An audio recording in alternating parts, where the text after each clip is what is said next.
শান্তি।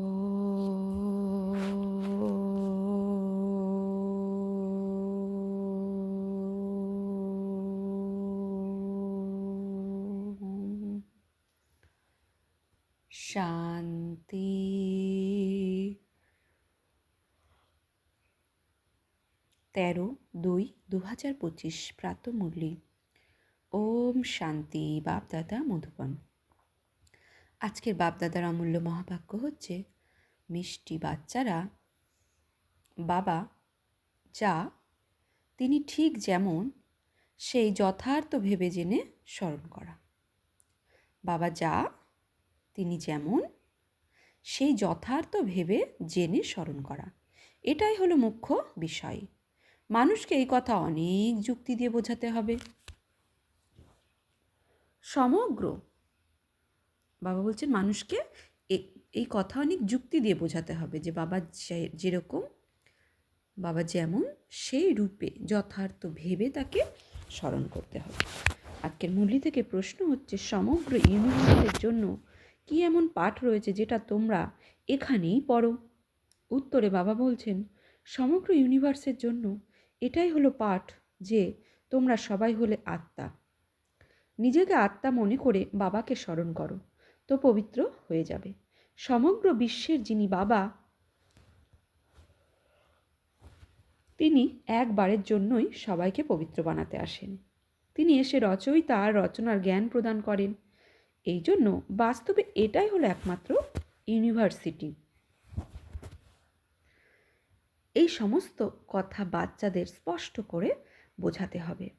ওম শান্তি। ভগবান উবাচু। এখন এটা তো আত্মিক বাচ্চারা বুঝে গেছে যে ভগবানকে ভারতের মধ্যে কেউই যথার্থভাবে তা জানে না। তিনি বলেন যে আমি যা, আমি যেমন, আমাকে যথার্থভাবে কেউ জানে না। তোমাদের মধ্যেও নম্বরের ক্রম অনুসারে আছে, নম্বরের ক্রমে পুরুষার্থ অনুসারে জানে। হয়তো এখানেই থাকে, কিন্তু যথারীতি দিয়ে জানে না। যথার্থ রীতি জেনে বাবাকে স্মরণ করা, এটাই হলো খুব পরিশ্রমের কাজ। যদিও বাচ্চারা বলে এটা খুবই সহজ, আমাকে নিরন্তর বাবাকে স্মরণ করতে হবে, অর্থাৎ বাবাকে নিরন্তর স্মরণ করতে হবে। বুদ্ধিতে এই যুক্তি থাকে, আমি আত্মা হলাম অতীব ছোট বিন্দু, আমার বাবাও হলেন ছোট বিন্দু, অর্ধকল্প তো ভগবানের কোনো নামই নেওয়া হয় না। দুঃখ হলেই স্মরণ করে, হে ভগবান। এখন ভগবানকে এটা তো কোনো মানুষ বোঝে না, এখন মানুষকে কিভাবে বোঝাবে? এর উপর বিচার সাগর মন্থন করতে হবে। নামও লেখা আছে, প্রজাপিতা ব্রহ্মা কুমারীজ ঈশ্বরীয় বিশ্ববিদ্যালয়। এর দ্বারাও বোঝে না যে এটা হলো আত্মিক অসীম জগতের বাবা ঈশ্বরীয় বিশ্ববিদ্যালয়। এখন কি নাম রাখলে মানুষ খুবই শীঘ্রই বুঝে যাবে? কিভাবে মানুষকে বোঝাবে যে এটা হলো ইউনিভার্সিটি? ইউনিভার্স থেকে ইউনিভার্সিটি শব্দ এসেছে। ইউনিভার্স অর্থাৎ সমগ্র ওয়ার্ল্ড, তার নাম রাখা হয়েছে ইউনিভার্সিটি, যেখানে সমস্ত মানুষ পড়াশোনা করতে পারবে। ইউনিভার্সের পড়াশোনার জন্য ইউনিভার্সিটি রয়েছে। এখন বাস্তবে ইউনিভার্সের জন্য তো এক বাবাই আসেন, তার এই একটি ইউনিভার্সিটি আছে। এম অবজেক্ট হলো এক, বাবা এসে সমগ্র বিশ্বকে পবিত্র বানান, যোগ শেখান। এটা তো সমস্ত ধার্মিক আত্মাদের জন্য আছে। বলেন যে নিজেকে আত্মা মনে করো, ইনি হলেন সমগ্র বিশ্বের পিতা, নিরাকারী গডফাদার। তাহলে কেন না এর নাম spiritual university of spiritual incorporeal godfather রাখা যায়? ভেবে দেখার মতো, তাই না? বাবা বলছেন কেননা এর নাম spiritual university of spiritual incorporeal god রাখা যায়। ভেবে দেখার মতো কথা, তাই না? মানুষ তো এরকমই হয়, যাদের মধ্যে সমগ্র বিশ্বের একজনও কেউ বাবাকে জানে না। রচয়িতাকে জানলে রচনাকেও জানতে পারবে, রচয়িতার দ্বারাই রচনাকে জানা যায়। বাবা বাচ্চাদেরকে সব কিছু বুঝিয়ে দেবেন, আর কেউ এসব কথা জানে না। একমাত্র নিরাকার মহাজ্যোতিষী বাবা সে আমাদের সব কিছু বুঝিয়ে দেন, আর কেউ এসব কথা জানে না। ঋষি মুনিরাও নেতি নেতি করে গেছেন। তাই বাবা বলেন, তোমাদের মধ্যে প্রথমে এই রচয়িতার রচনার জ্ঞান ছিল না, এখন রচয়িতা সব কিছু বুঝিয়ে দিয়েছেন। বাবা বলেন, আমাকে সবাই আহ্বান করে যে এসে আমাদেরকে সুখ শান্তি দাও, কেননা এখন চারিদিকে কেবলই দুঃখ আর অশান্তি। তার নামই হলো দুঃখ হর্তা সুখকর্তা। বাবাকে কি বলে? দুঃখহর্তা সুখকর্তা। তিনি কে? ভগবান। তিনি কিভাবে দুঃখ হরণ করে, সুখ প্রদান করে, এটা কেউ জানে না। তাই এরকম পরিষ্কার করে লেখো, যাতে মানুষ বুঝতে পারে যে নিরাকার গডফাদারই এই জ্ঞান প্রদান করেন। এইরকম বিচার সাগর মন্থন করতে হবে। বাবা বুঝিয়ে দেন যে মানুষ এখন সবাই পাথর বুদ্ধি হয়ে গেছে, এখন তোমাদেরকে পারস বুদ্ধি বানাচ্ছি। বাস্তবে পারস বুদ্ধি তাদেরকে বলা যাবে যারা ন্যূনতম 50-এর অধিক নাম্বার নেবে। বাবা বলছে আমরা এখন পাথর বুদ্ধি অর্থাৎ দেহভান, দেহ অর্থাৎ পাথর। তো সব কিছুতে আমাদের দেহ দেখে বিচার করি, তো পাথর বুদ্ধি হয়ে গেছি। তো এখন আমাকে পারস বুদ্ধি হতে গেলে দুই ভ্রুয়ের মাঝে আত্মা দেখতে হবে, আর তার উপর চিন্তন করতে হবে যে তবে আমরা পারস বুদ্ধি হব। যে পারস অর্থাৎ আত্মা, আমি আত্মা দেখছি যাকে, সেও আত্মা। বাস্তবে পারস বুদ্ধি তাদেরকে বলা যাবে যারা ন্যূনতম 50-এর অধিক নাম্বার নেবে।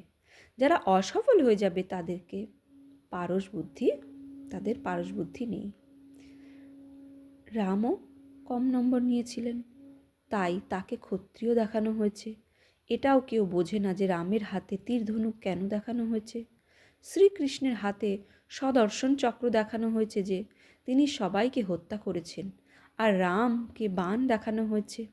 একটা খুব ভালো ম্যাগাজিন বের হতো যেখানে লেখা ছিল যে কৃষ্ণ কিভাবে সদর্শন চক্রের দ্বারা অকাসুর বকাসুর হত্যা করেছিল। শাস্ত্রে দেখানো হয়েছে কৃষ্ণ সদর্শন চক্রের দ্বারা অকাসুর বকাসুর হত্যা করেছিল। তো দুজনকে হিংসক বানিয়ে দিয়েছে, আবার পুনরায় ডবল হিংসক বানিয়ে দিয়েছে। বলে যে তাদেরও তো বাচ্চা হয়েছে, তাই না? আরে তারা তো হলো নির্বিকারী দেবী দেবতা, সেখানে তো রাবণ রাজ্যই নেই। এই সময় সবাইকে রাবণ সম্প্রদায়ের বলা হয়। তো অকাসুর বকাসুর অর্থাৎ আমাদের ভেতরকার মনস্থিতি কখনো অকাসুর বকাসুর হয়ে যায়, ওরকম স্থিতি।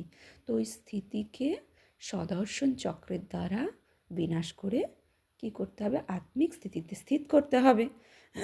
তাহলে আমি কি হলাম? সদর্শন চক্র সূক্ষ্মতে স্বয়ংকে দর্শন করলাম। সদর্শন চক্র যখন আমি নিজেকে আত্মদর্শন করছি, তখন আমার ভেতরে অকাসুর বকাসুর স্থিতি সব কেটে বিনাশ হয়ে যাচ্ছে। তো এই গুপ্ত রহস্য এখন তোমরা সবাইকে বোঝাও যে আমরা যোগ বলের দ্বারা বিশেষ রাজত্ব গ্রহণ করছি।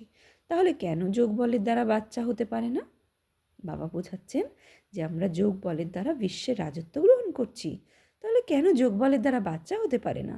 সেটা তো হলোই নির্বিকারী দুনিয়া, সেখানে কোনো বিকার নেই যে বিকারের দ্বারা বংশ আসবে, যেহেতু সেটা সম্পূর্ণ নির্বিকারী দুনিয়া। এখন তোমরা শূদ্র থেকে ব্রাহ্মণ হচ্ছ, এরকম ভালো রীতিতে বোঝাতে হবে, যার দ্বারা মানুষ বুঝতে পারে যে এর কাছে সম্পূর্ণ জ্ঞান আছে। অল্প একটুও যদি জ্ঞান বুঝে যায়, তাহলে বোঝা যাবে যে এই আত্মা ব্রাহ্মণ কুলের আছে।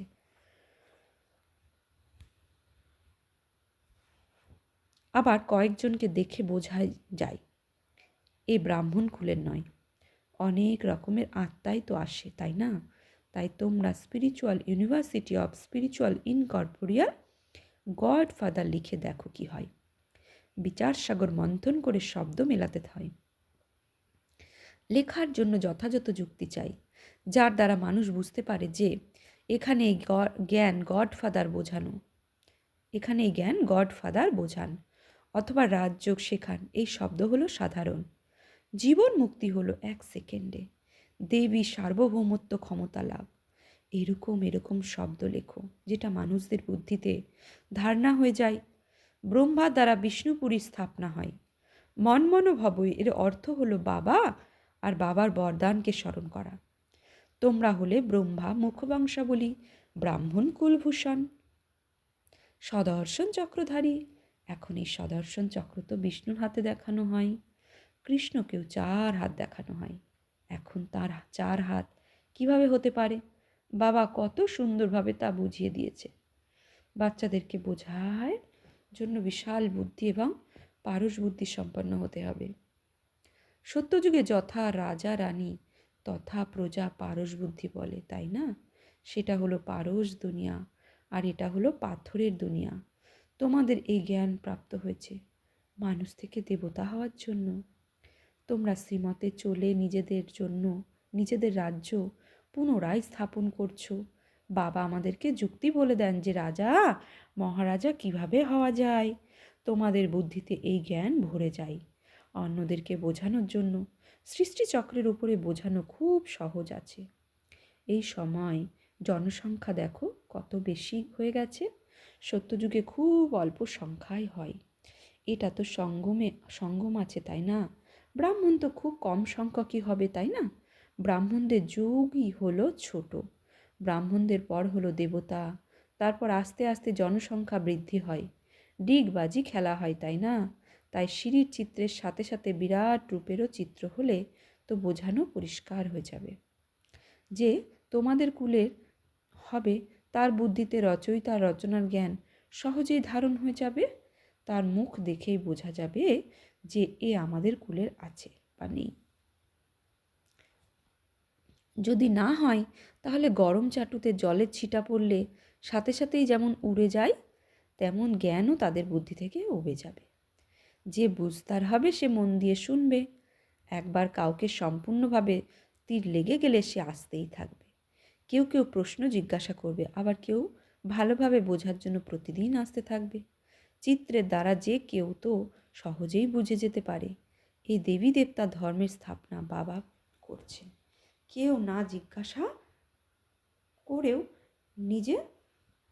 নিজেই বুঝে যেতে পারবে। কেউ কেউ তো আবার অনেক প্রশ্ন জিজ্ঞাসা করতে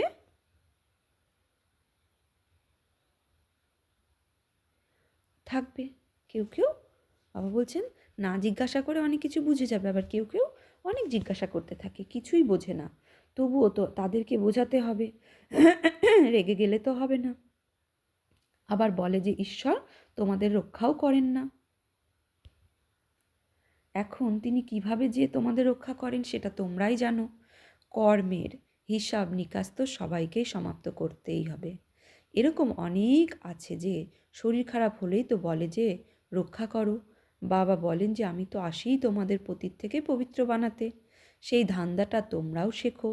বাবা 5 বিকারের ওপর জয় করতে শেখান, তাই আরও তীব্র গতি দিয়ে তারা মোকাবেলা করতে আসে। বাবা কি বলছেন? বাবা 5 বিকারের ওপর জয় করতে শেখান, তাই তারাও তীব্র গতি দিয়ে মোকাবেলা করতে আসে। বিকারের তুফান খুব জোরে আসে। বাবা তো বলেন যে বাবা আর হয়ে গেলে এই সব অসুখ বিসুখ আরও উথাল পাতাল করবে। বাবার হয়ে গেলে এইসব অসুখ বিসুখ আরও উথাল পাতাল করবে, তুফান খুব জোরে আসবে। এটাই হলো বক্সিং। ভালো ভালো শক্তিমান বাচ্চাদেরকেও পরাজিত করে। বলে যে না চাইতেও কুদৃষ্টি চলে গেছে, রেজিস্টার খারাপ হয়ে যায়, কুদৃষ্টির আত্মার সঙ্গে কথা বলা উচিত নয়। বাবা সকল সেন্টারে বাচ্চাদেরকে বোঝাচ্ছেন যে কুদৃষ্টি সম্পন্ন আত্মা অনেক আছে, নাম নিলে আরও তারা বিশ্বাসঘাতক হয়ে যাবে, নিজের সর্বনাশ করে খারাপ কাজ করতে লেগে যাবে, কাম বিকার নাক দিয়ে ধরে দেবে, মায়া ছাড়বেই না, কুকর্ম কুদৃষ্টি কুবচন বেরিয়ে আসবে, কুচলন হয়ে যাবে। এই জন্য খুব খুব সাবধান থাকতে হবে। বাচ্চারা এখন তোমরা প্রদর্শনী আদি করতে থাকো, তখন এরকম যুক্তি বের করো যে কেউ খুব সহজেই বুঝে যেতে পারে। এই গীতা জ্ঞান স্বয়ং বাবা পড়াচ্ছেন, এতে কোনো শাস্ত্রাদির কথা নেই। এটা তো হলো পড়াশুনো। গীতা বই তো এখানে নেই, বাবা পড়াচ্ছেন। তিনি কি বই হাতে নিয়ে পড়াবেন? তাছাড়া এই গীতা নাম কোথা থেকে এসেছে? এই সব ধর্মশাস্ত্র তৈরি হয় পরবর্তী সময়ে। কত সব মঠ পন্থা আছে, প্রত্যেকেরই নিজের নিজের শাস্ত্র রয়েছে। শাখা প্রশাখা যা কিছু আছে, ছোট ছোট মঠ পন্থা অনেক আছে, তাদেরও শাস্ত্রাদি নিজের নিজের আছে। সেগুলো হয়ে গেলে সব ছোট বাচ্চা, তার থেকে তো কখনো মুক্তি পাওয়া যায় না। সকল শাস্ত্রের শিরোমণি হচ্ছে গীতা। গাওয়া হয় গীতার জ্ঞান শোনানোর জন্য কেউ থাকেন, থাকেন, তাই না? এই জ্ঞান বাবা এসে প্রদান করেন। তার হাতে কোনো শাস্ত্র আদি থাকে না। আমি শাস্ত্র পড়ি না, তোমাদেরকেও পড়াই না। তিনিও শেখেন এবং শেখান। এখানে শাস্ত্রের কোনো কথা নেই। বাবা হলেনই নলেজফুল। আমি তোমাদেরকে সমস্ত বেদ শাস্ত্রের সারসংক্ষেপ বোঝাই। সে তো সদা নলেজফুল, তাই না? তার তার শাস্ত্র পড়ার দরকার নেই। মুখ্য হলোই 4 ধর্মের 4 ধর্মশাস্ত্র। ব্রাহ্মণ ধর্মের কোনো শাস্ত্র আছে কি? এগুলোই হলো বোঝার বিষয়। এই সব কথা বাবা বসে বিস্তারভাবে বোঝাচ্ছেন। মানুষ তো সব পাথর বুদ্ধি হয়ে গেছে, তাই তো এত কাঙাল হয়ে গেছে। দেবতারা ছিলেন সুবর্ণ যুগে, সেখানে সোনার মহল তৈরি হয়, সোনার খনি থাকে। এখন তো সত্যিকারের সোনাও নেই। এই সমস্ত কথা ভারতের মধ্যেই প্রচলিত আছে। তোমরা দেবী দেবতারা পারস বুদ্ধি ছিলে, বিশ্বের ওপর রাজত্ব করেছিলে। এখন স্মৃতিচারণা হয়েছে, আমরাই স্বর্গের মালিক ছিলাম, তারপর এখানে এই নরকের মালিক হয়ে গেছি। এখন পুনরায় পারস বুদ্ধি তৈরি হচ্ছি। এই সমস্ত জ্ঞান বাচ্চারা তোমাদের বুদ্ধিতে আছে, যেটা পুনরায় অন্যদের বোঝাতে হবে। ড্রামা অনুসারে পাঠ চলতে থাকে। যে সময় অতিক্রান্ত হয়ে যায় সেটা একদম সঠিক থাকে, তবুও পুরুষার্থ করতেই হয়, তাই না? যে বাচ্চাদের নেশা থাকে যে স্বয়ং ভগবান আমাদেরকে স্বর্গের মালিক বানানোর জন্য পুরুষার্থ করাচ্ছেন, তার মুখের ওপর ফার্স্ট ক্লাস খুশির প্রভামণ্ডল দেখা যাবে। বাবা বলছেন যে বাচ্চাদের নেশা থেকে যে স্বয়ং ভগবান আমাদেরকে স্বর্গের মালিক বানানোর জন্য পুরুষার্থ করাচ্ছেন, তার মুখের ওপর ফার্স্ট ক্লাস খুশির প্রভামণ্ডলই দেখা যায়। বাবা আসেনি বাচ্চাদেরকে পুরুষার্থ করিয়ে প্রারব্ধ করার জন্য। এটাও তোমরা জানো যে এই সমস্ত কথা দুনিয়াতে খুব অল্প সংখ্যকই জানে। স্বর্গের মালিক বানানোর জন্য ভগবান পুরুষার্থ করাচ্ছেন, তাই খুশি থাকা চাই। মুখমণ্ডলে খুব সুন্দর খুশির প্রভা মণ্ডল থাকা চাই। বাবার স্মরণেই তোমরা সব সময় হাসি মুখে থাকো। বাবাকে ভুলে গেলেই হতাশ বা নিরাশা এসে যায়। বাবা আর বাবার উত্তরাধিকারকে স্মরণ করলে খুশিময় চেহারা হয়ে যায়। প্রত্যেকের সেবা দ্বারা বোঝা যায়। বাবার কাছে বাচ্চাদের সুগন্ধ তো আসে, তাই না? সুপুত্র বাচ্চাদের থেকে সুগন্ধ আছে, কুপুত্রদের থেকে দুর্গন্ধ আসে। বাগান থেকে সুগন্ধি ফুলকেই তোলার জন্য মন চাই, আকন্দ ফুলকে তো কেউ তুলতে চায় না। বাবাকে যথার্থ রীতিতে স্মরণ করলে বিকর্ম বিনাশ হবে। আচ্ছা, মিষ্টি মিষ্টি হারানিধি বাচ্চাদের প্রতি মাত পিতা বাপদাদার স্মরণের স্নেহ সুমন আর সুপ্রভাত। আত্মাদের পিতা তার আত্মারূপী বাচ্চাদের জানাচ্ছে নমস্কার, সুপ্রভাত, ধন্যবাদ।